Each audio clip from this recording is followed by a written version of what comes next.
Welcome to Island Travel Group, where it's always sunny and 78 degrees. I'm Jennifer Whalen, Chief Experience Officer, and I'm joined today with our good friend Patrick from Boscolo Tours. And their specialty is Italy, and he's going to tell us all about Italy and traveling to Italy. Hello, Patrick. And we just had a meeting with the owner of Boscolo, which was fabulous this morning. We got a lot of insight about what's happening in Italy, what's happening with tourism in Italy, and what we can expect. So we're bringing that news to you and then some. So thanks again for joining us, Patrick. Thank you, Jennifer. Appreciate being here today. Hope you're well.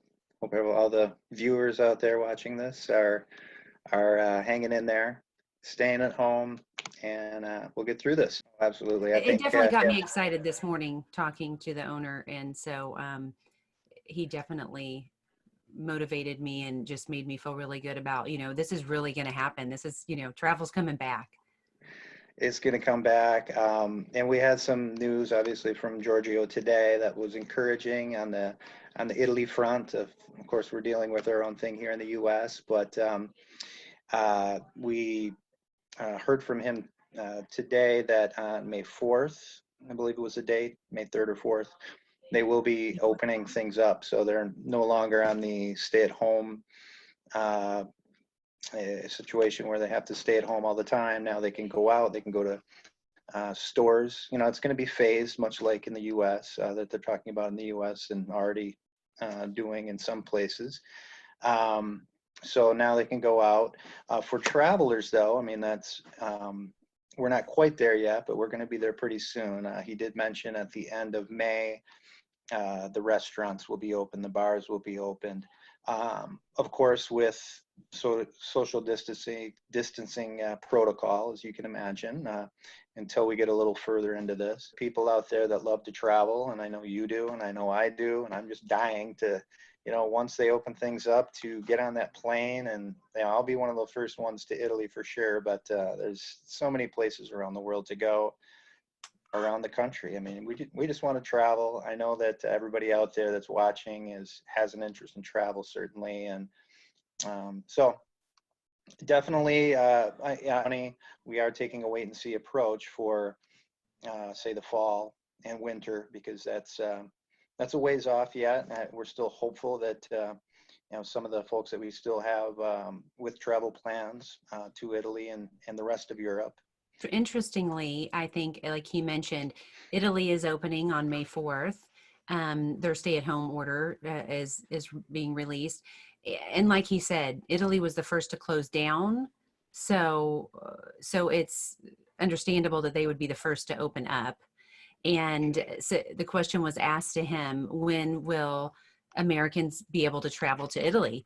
And I liked his response, basically, when the airlines start flying. So again, I like that Italy is opening up before us, because they'll be ready and we'll be more educated about what's happening in Italy, and things will be more open by the time we're able, to fly. So I think that's going to work out really well for us. Yeah, I believe so too. It used to, in the beginning in February, it was, it affected us more than anyone here. And then, of course, now really it's going to be really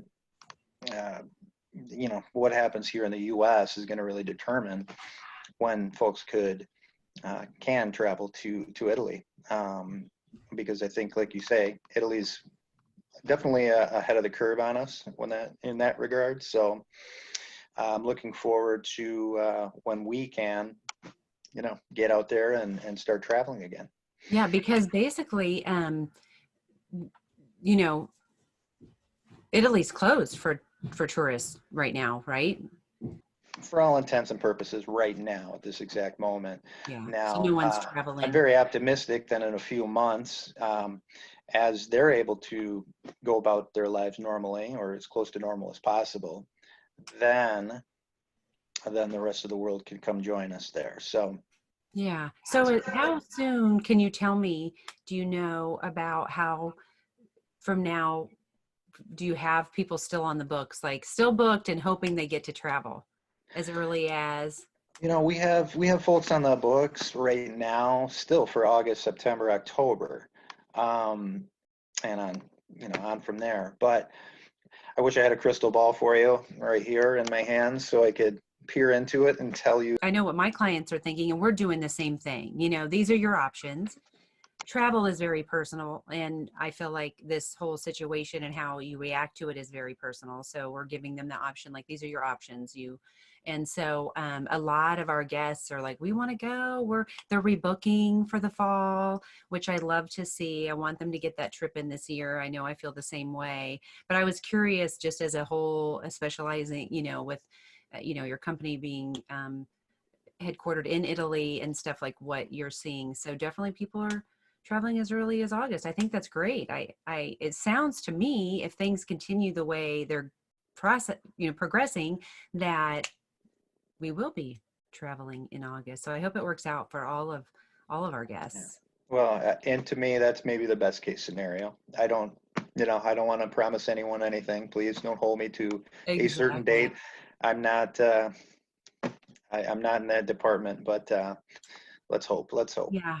It's funny. I'm constantly saying that, like, we don't really know. And so then I get like a letter from the school that uses the same exact verbiage that I'm basically using with my clients. Like, why do things keep changing? Well, things keep, evolving, and things, the situations are changing and more information is known and stuff. And so I feel like, because everything in this world has the same story and the same, foundation of what's happening in whatever industry it is, the educational industry or the travel industry, that people are very understanding, because they realize that, people just don't know. We're all guessing. And honestly, I've been wrong many times. So I really thought it wasn't going to get this bad. I thought it was going to open up sooner, and I've been wrong. So I've definitely been humbled and know to kind of zip it. Not that I made any promises either, but I just,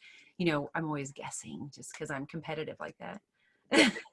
So I'm hearing guests saying, oh, things are going to be so cheap when this ban is lifted because they're going to need business. What is your take on that? Are you hearing anything from the hoteliers or the tour operators? That's a great question. I honestly, I don't think there'll be a huge, you know, one way or the other pricing differential there, like from past norms. I mean, there's two factors there that'll play into that. It's certainly demand. Now, I think the shoulder seasons and really, the shoulders, if say June, July, August, September of 2021, for instance, if we find out in say the fall that either there's a treatment or either there's a vaccine or whatever it might be, whatever the news is that really frees everyone up and puts everyone's mind at ease, there's going to be a tremendous amount of demand for particularly the more peak periods for travel to Europe. So that's really starting, say May on into October is really our busiest period for booking. So I feel that that particular period will be, close to normal if there's the demand there. Yeah. Um, I think once we start ramping up, and really I would say in about 2 months is when I envision our company really starting to ramp up ourselves in terms of selling again. How about airfare? Like, I'm hearing there's going to be cheap airfare. So I'm hearing one side there's going to be cheap airfare, and I've seen some of the cheap airfare for like this fall. Yeah. However, I also know that flights are greatly reduced, and I don't see them just going from 30% to 100% right out of the block. So I too am concerned about this availability, and so the supply and demand. And so then sometimes I think maybe they're going to, jack up the price because they can, and they want to recover some money. What's your thoughts on that? Well, again, I don't work for the airlines, but I have heard exactly what you are talking about, and I've seen it because, believe it or not, there are people that are still to this day booking their travel to Europe, which I feel is optimistic in terms of if they're doing it anytime soon. But if it's for 2021, people are finding great rates. $700-800 a ticket. So if anything, right now, it's not a bad time to book if you're booking into 2021, because the rates that I've seen anyway, and that we've quoted, are very reasonable on the flights. And someone like yourself who has air consolidators, consolidators that you work with, there may be even more savings there that you can find for them. So I wouldn't discourage people from considering looking ahead and taking advantage, perhaps, of an unfortunate situation. They can, start looking forward to happier times. Yeah, I'm kind of thinking the same thing. I'm seeing some really good airfares and wondering if those are going to go away once the cap is lifted. So I almost, if I don't have a crystal ball, but and I'm not always right, but I'm also almost thinking book now for a comfortable date in the future that you feel confident that travel will be allowed. And at Boscolo and other tour operators and airlines and things are allowing you to move your trip if something happens. So there's not a whole lot of risk as long as you definitely end up going. Not everyone is refunding. Of course, not everyone is getting bailed out by the government. So airlines weren't refunding at first, then the government said, hey, we're going to bail you out, you have to refund. And then there are some tour operators in hotels and stuff that are saying we're not going to give a refund, but we're going to give you over a year to rebook. So we have to understand that that's kind of the norm. But yeah, I think almost taking advantage of what's offered right now might be the smartest way if you definitely want to travel and if it's sometime in the future. Company like myself, we could certainly help on the ground part of it, but this is not a bad time to be looking at flights, I don't think, at all.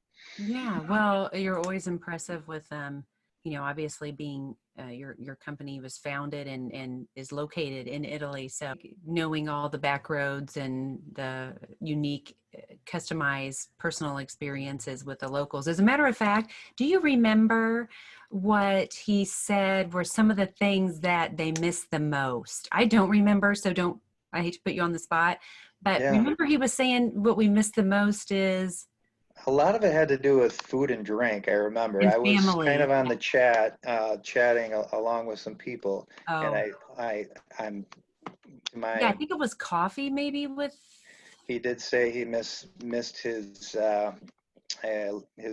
coffees and his prosecco and his spritz, and yeah, it seemed to be a lot of food and wine to me. But it did. And yeah, so it must, so food and wine, that just shows that food and wine is a lot of the social aspect in Italy. sure. It's kind of what binds everyone together.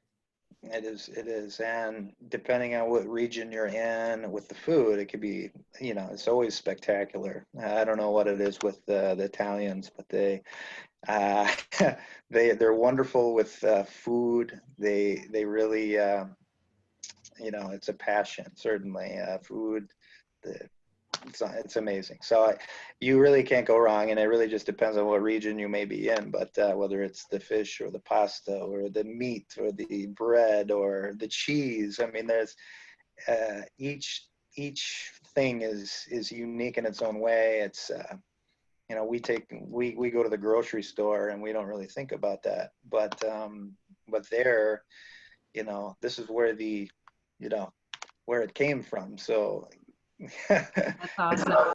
lovely. So yeah, it's a very important part of the culture for sure. Very good.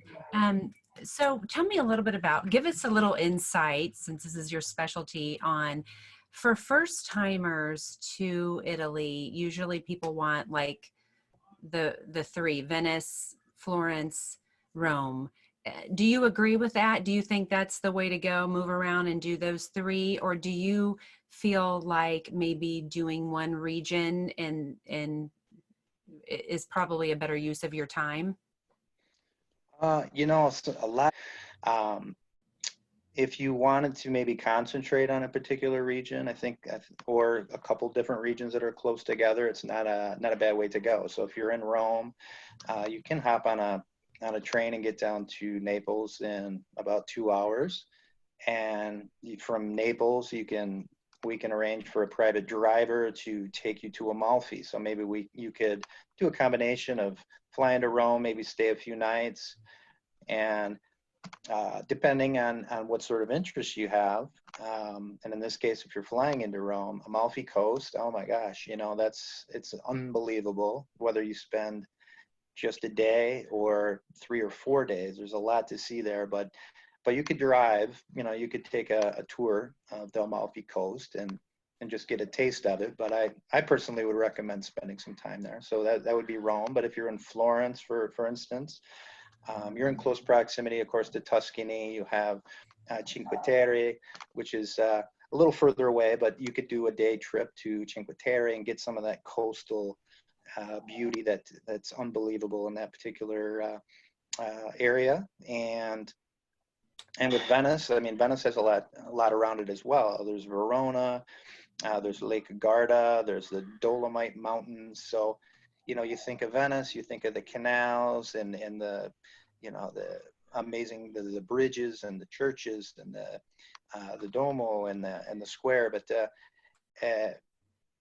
being part of Veneto, I guess the primary city being Venice, that's what most people only see. But you just go out of Venice 30 minutes and you're in some amazing historical town like Padua or like Verona. And so there's a lot you can do regionally Significant without reason. traveling a whole lot. You could stay the whole time in Venice and take day trips from there and just see a lot of different places. And the train system there is amazing, as you know, so you can get around very easy. So it's wonderful.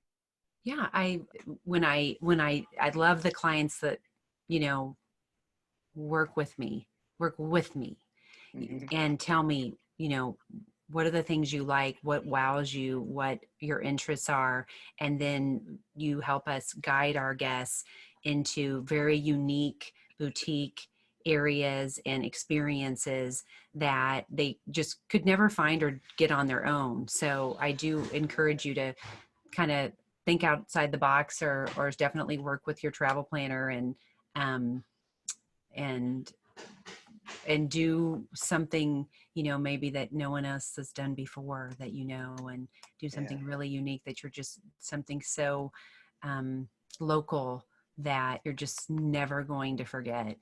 Sure. Well, and working as one of your clients, for instance, if you're working with a client, that's you offer a great deal of knowledge, and for us, it can be relatively easy because we'll take the information that you're able to collect from your clients, what sort of interests they have, what sort of activity level, you know, that they're not so much capable of, but just want, do they want to be on the move a lot? Do they want to kind of take things slow and do things on their own a lot? It just depends. We have a lot of tours and things that we can offer, and we can really specifically gear what we do toward what your clients' tastes are, what sort of interests they have. I So make tell me, what are some of the most sought after unique tours and activities that you offer to impress clients? There's always that interest in maybe going into Tuscany, going to Siena, going to the wineries. So many unique, amazing little towns and vineyards that you can see. So that's always a big hit with people. Cooking classes, believe it or not, and I can tell you from experience, I love the cooking classes. Actually, it was in Rome last November. We went to this home where they took us to the market to pick out the foods that we were going to cook.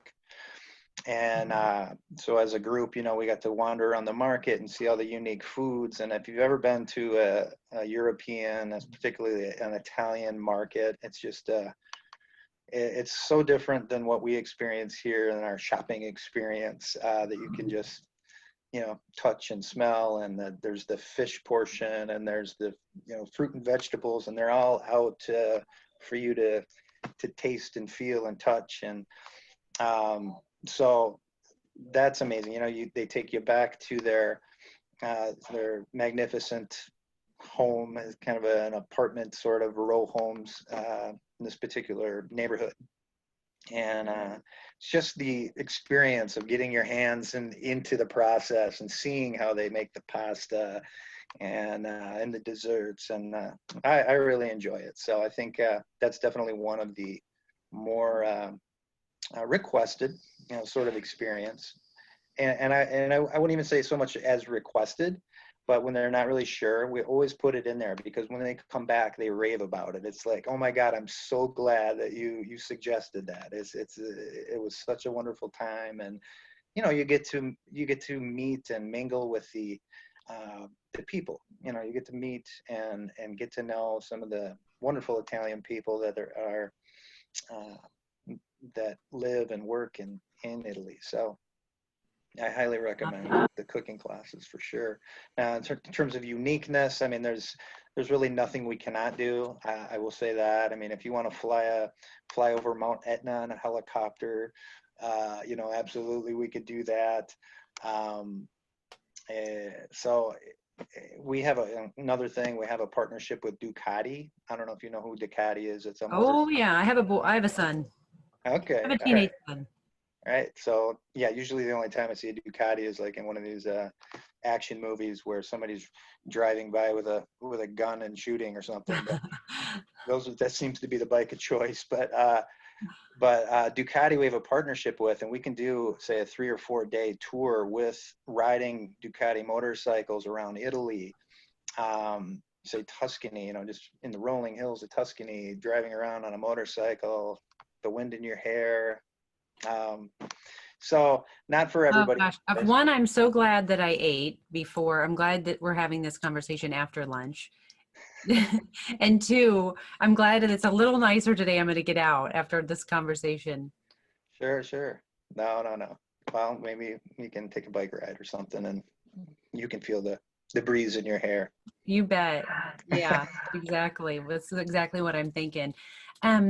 So any incentives specifically that you can think of that you have for booking in the future? Sure. I can promise you, I'll talk to our folks back in Boscolo, and we'll have something as things start to get closer. Yeah, I can promise you we're going to have some incentives for people to book, and we'd love for them to travel with us and have that experience. So yeah, you can expect that, but I don't have anything to roll out today. Okay, sounds good. Well, I'm sure we can put, something together, some good incentive, and certainly a lovely customized itinerary for our guests. One last thing I want to ask you about is romance travel. Now, obviously, Italy is known to be a very romantic destination. Are there any specific regions, cities, activities, tours that you think are just something that every honeymoon couple maybe should not miss? Well, I would say if you're thinking honeymoon, there are a few specific places that are top of the list, certainly. Um, with Sorrento and Positano, but Amalfi and all these little, tiny towns built into the mountainside, amazing views of the Mediterranean. I mean, it's breathtaking. So if you have any sort of romantic heartbeat whatsoever, that would be a perfect place. I also think the lakes regions in the north. So you have Lake Garda, you have Maggiore, you have Lake Como. Spectacular. I mean, it's a region worth exploring, certainly, and very romantic as well. So I wouldn't discourage anyone from spending time up there if they really wanted to impress the ones they love, certainly. Very good. We'll keep that in mind. Well, thanks again for joining us today, Patrick. We You're welcome. appreciate your knowledge and sharing everything about Italy and what's happening in Italy and what we can look forward to. And we hope to talk to you again very, very soon. And if anyone out there is looking for making arrangements for travel to Italy, we're the one to call at Island Travel Group at 217-202-3406, or you can email travel@islandtravelgroup.com. We'll hope to see you soon.